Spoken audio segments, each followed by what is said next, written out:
तो ये पिंजड़ा हिलता है। ये जो दो होंठ है ना, ये पिंजड़ा है हमारा काया, लेकिन इसमें जो होंठ है ये हिलते हैं।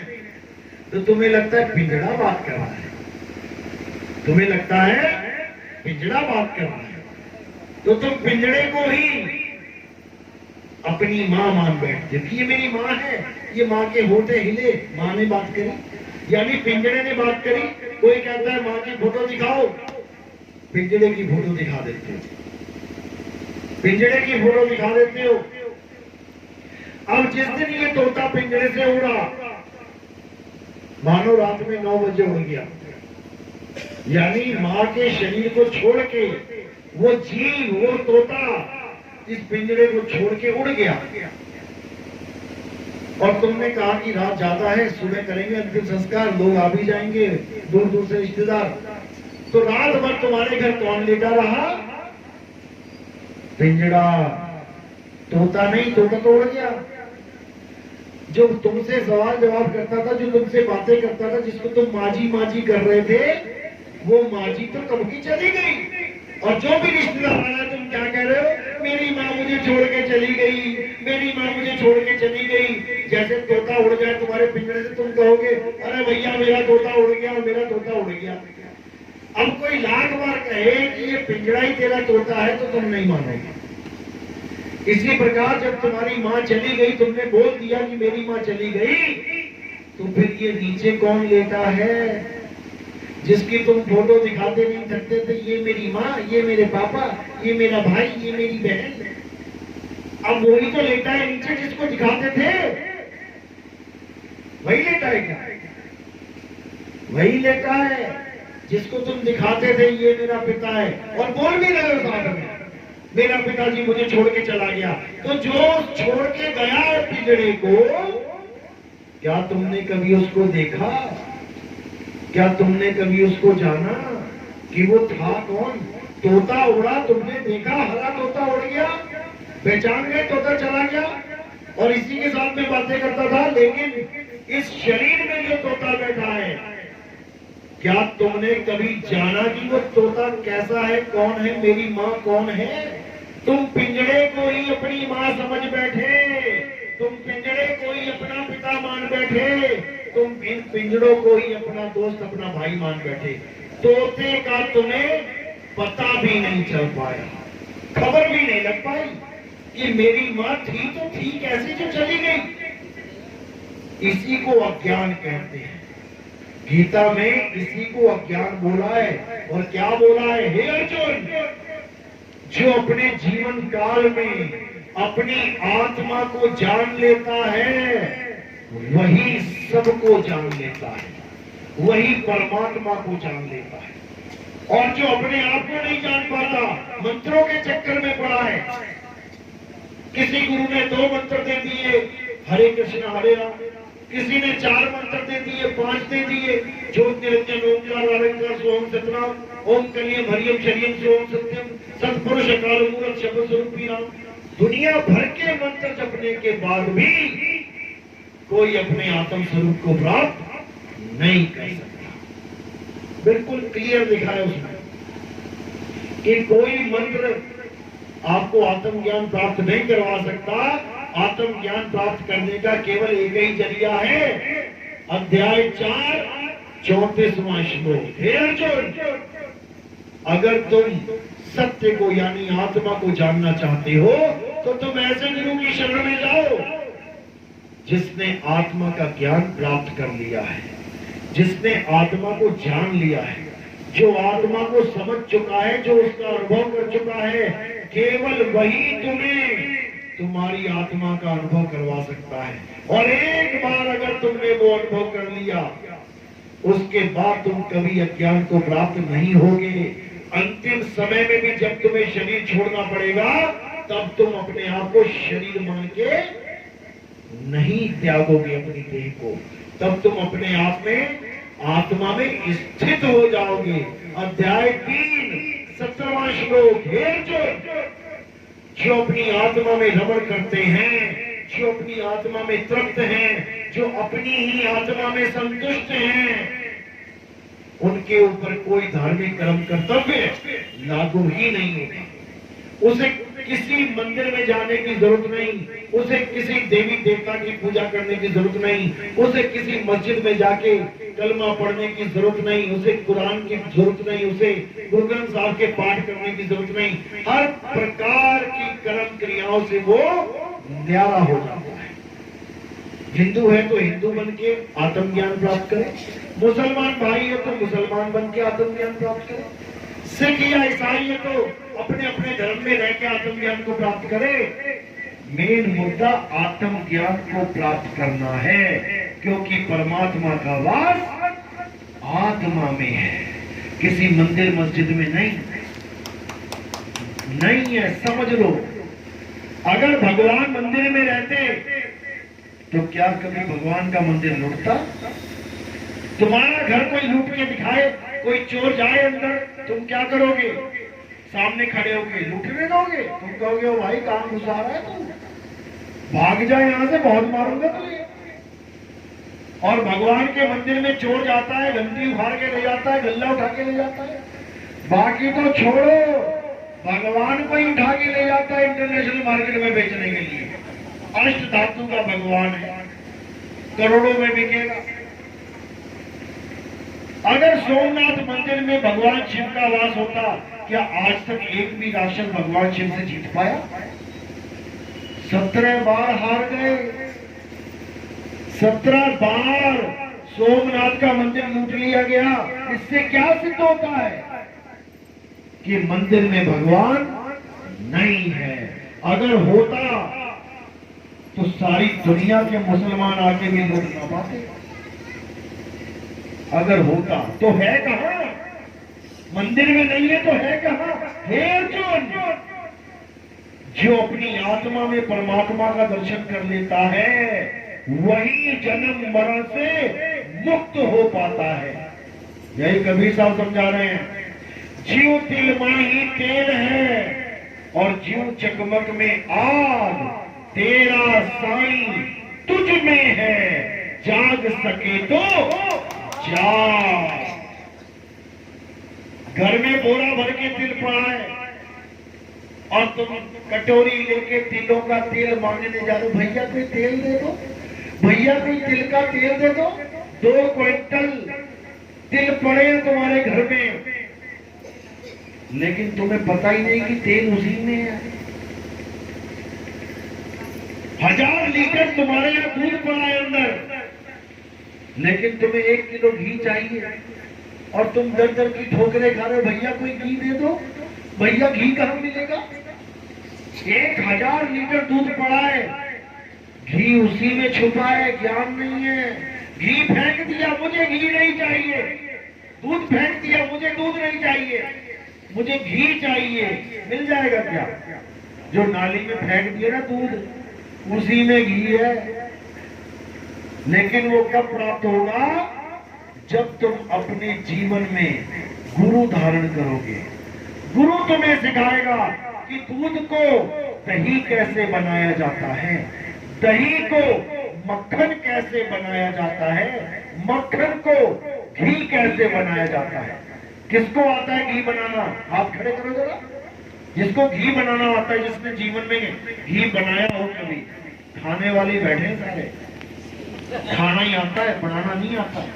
और याद रखना, जिस दिन तुम अकेले घर में रह गए उस दिन तुम कभी घी बना भी नहीं पाओगे, क्योंकि बना बनाया मिल जाता है, माँ बहन बना देती है, सीखा है इसलिए बना देती है, नहीं तो तुम तो सूखी रोटी खाओ सारे जीवन भर।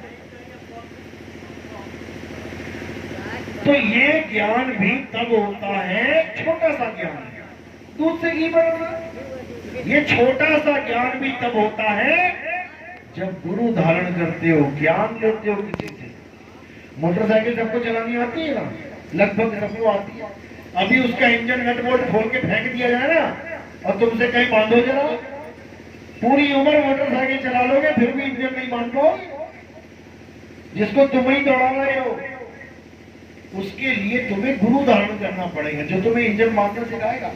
तो छोटी छोटी चीजों के लिए तो तुम गुरु धारण कर रहे हो, और जो परमात्मा को पाने की बात होती है तो कहते हो अरे हमें गुरु की क्या जरूरत है, हम तो सीधे मंदिर जाके भक्ति कर लेते हैं, हम तो सीधे भगवान की मूर्ति जाके पूज लेते हैं, हमें गुरु की क्या जरूरत है। और जिनकी तुम पूजा कर रहे हो वो भगवान खुद गुरु धारण करके बैठे हुए हैं। बताओ, तुम भगवानों से भी महान हो गए, हमें क्या जरूरत है गुरु की।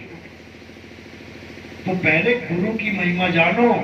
जिसका कोई गुरु नहीं होता उसका आध्यात्मिक जीवन कभी शुरू नहीं होता। पत्थर ही पूजेगा सारी उम्र, पत्थर पूजनीय रह जाएगा बन के। कबीर साहब कहते हैं, पाथर पूजे हरि मिले तो मैं पूजू पहाड़, और वासे ये चाकी बनी जो पीस खाए संसार। जिस पत्थर की चक्की से तुम्हारे घर वालों की आंखें खुल रही हैं, रोटी खिला रहे हो, कभी उसको भगवान की तरह पूजा क्या? उसकी आरती करके उसको टीका लगाया, भोग लगाया क्या? जो तुम्हें भोग लगवा रही है उस पत्थर को तो तुम भगवान मान नहीं पाए। और जो एक आम आदमी बाहर सड़क पे बैठा हुआ गारे का मिट्टी का लेप लगा लगा के एक मूर्ति बना रहा है, तुमने उस मूर्ति को, उस पत्थर को भगवान मान लिया। अपने आप को तुम मिट्टी मान नहीं पाते। तुम्हें कोई कहे अरे शरीर मिट्टी है, हाँ मिट्टी है, तो सजाना छोड़ दे। ये बिंदी लिपस्टिक सोने की बालियां, मिट्टी को सोने से सजा रहे हो, मिट्टी को। नहीं नहीं, मैं थोड़ी नहीं हूं मिट्टी, मैं तो लड़की हूं। अब ये लड़की जब दबेगी या चलेगी तो कहां मिलेगी? मिट्टी में। मिट्टी ज्यादा जरूरी है कि सोना?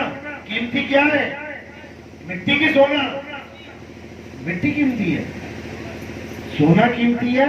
छोटा सा सोना इतना सा कितने हजारों में बिकता है, मिट्टी कहां बेचोगे तुम? लेकिन जब तुम्हारा शरीर छूटेगा, जब तुम्हारा शरीर छूटेगा तो सोना सोना खींच लिया जाएगा और मिट्टी को मिट्टी के हवाले कर दिया जाएगा। अभी तुमसे कोई कहे कि तुम ज्यादा महंगी हो कि सोना, तुम ज्यादा इंपॉर्टेंट हो कि सोना, तो कहोगे मैं इंपॉर्टेंट हूं, सोना क्या है। लेकिन जब तुम्हारा शरीर छूटेगा तो सोना इंपॉर्टेंट होगा। घर वाले इंपॉर्टेंट चीज खींच लेंगे, तुम्हारी अंगूठी उतार लेंगे, तुम्हारी कान की बाली उतार लेंगे, तुम्हारी नाक की नथनी उतार लेंगे, गले का हार उतार लेंगे, क्योंकि अब इंपॉर्टेंट उनके लिए सोना है। और तुम्हें क्या कहेंगे? ले जाओ इसको। कैसे करते हैं? ले जाओ। जो ज्यादा रोए ना उसको कहो ठीक है 4-5 दिन लग लेते हैं, भैया ले जाओ इसको। रोना पड़ता है समाज में। जो ज्यादा रोते हैं ना उनको कहने के देखना एक बार 8-10 दिन रख ले, क्या इसको ज्यादा रो रही हो, जब थोड़ा मन बहल जाएगा ठीक हो जाओगी तो जला देंगे, फिर देखना क्या कहता है। ये तुम्हें दिखाने के लिए रोया जा रहा है। हाँ, एक बार तो रोता है जी कि भैया मेरा पिता मेरी माँ, बार बार गला कौन फाड़े? जितनी बार कोई आ रहा है मिलने, बार बार रो रो के तुम्हें क्या लगता है असली आंसू है? कितनी औरतें मैंने देखी है खुद ही बोलती हैं, अरे दिमाग खराब हो जाते, इतने लोग आते रोने वाले, बार बार रोना पड़ता है। मैं तो गूगल करके हाँ करती रहती हूँ, चिल्लाती रहती हूँ। खुद सुनाए हमने, सुनाती है लोग अपने दुखड़े भी और अपने मुखड़े भी सब बताती हैं। यही असलियत है। जिस माता पिता को आज तुम रो रहे हो, 1 महीने के बाद तुम्हारी अवस्था बिल्कुल बदल जाती है। फिर तुम कहते हो अरे आज नाटक आने वाला, लगाना जरा, अरे फिल्म नहीं लगी है देखने चले क्या? और धीरे धीरे धीरे वो माता पिता भाई बहन सगे संबंधी सब तुम्हारे दिमाग से आउट हो जाते हैं। खत्म, खेल खत्म। अब तुम्हारी लाइफ अलग चलती है। जो लोग तुम्हारे जीवन से चले गए उनकी जगह कोई और आके भर लेता है। यही लाइफ है, इसके अलावा कुछ नहीं है। तो हमारा जीना भी है हमने, लेकिन हमने अपने मरने का भी पूरा इंतजाम करना है। यानी जब मृत्यु आएगी मौत का पूरा इंतजाम करना है, ऐसे नहीं मर जाना है। तो साहिब कहते हैं मरता मरता जग मुआ, मरना जाने ना कोई, और ऐसी मरनी जो मरे बहु न मरना होए,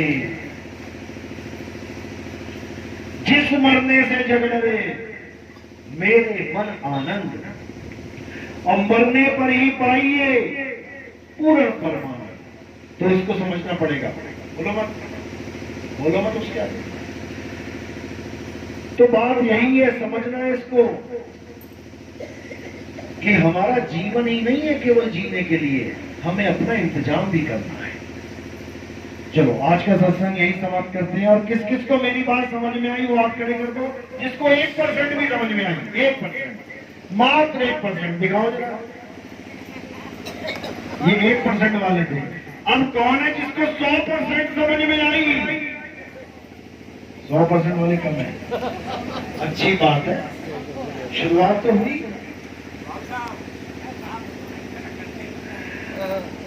तो मालिक की अपार कृपा होती है। मैंने सत्संग शुरू करने से पहले कहा था कि जिस पर बंदी छोड़ की परमात्मा की दया होगी वही हाथ खड़ा कर पाएगा अंत में, यानी वही मेरी बात को समझ पाएगा। तो मालिक की दया है, अगर आप समझ रहे हैं। हमारा YouTube चैनल कहत कबीर सुनो भाई साधो नितिन दास, जब आप ये लिखेंगे YouTube पे तो हमारा चैनल सामने आ जाएगा। पीला सा कबीर साहब की फोटो है, या फिर आप लिखेंगे नितिन दास के सत्संग, तब आपको हमारे सत्संग सीरियल वाइज आ जाएंगे। कई चैनल बना दिए लोगों ने मेरे नाम पे, 100, 150, 200 चैनल बना रखे हैं। जो भी दिखता है देख लेना, ज्ञान अपना ही है, कोई दिक्कत नहीं।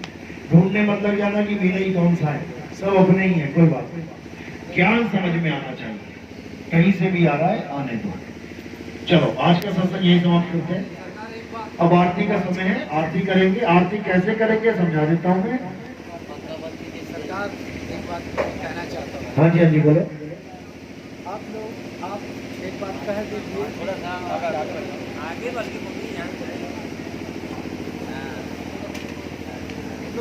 बंद हो गया सर, बंद हो गया तब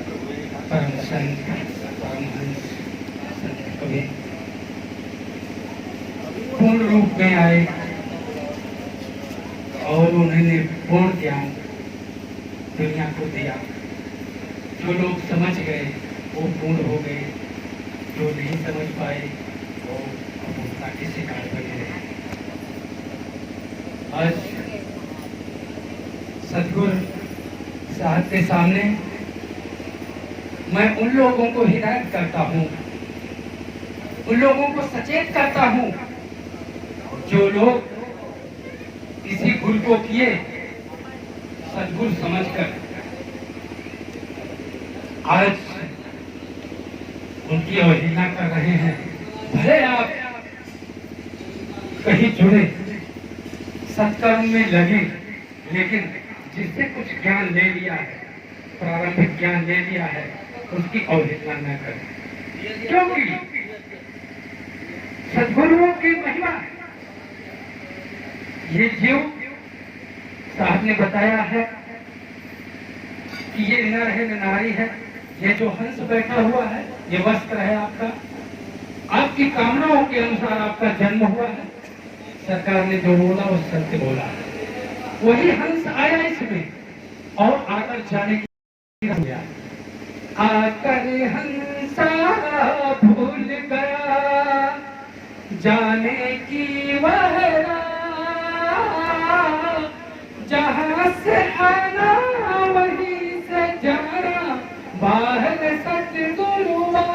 सदगुरु जाने की बात बताने के लिए बैठे हुए हैं। आप लोग जितने भी हंस आए हुए हैं, आप लोग धन्य हैं। मैं संत कबीर को पढ़ा हूं,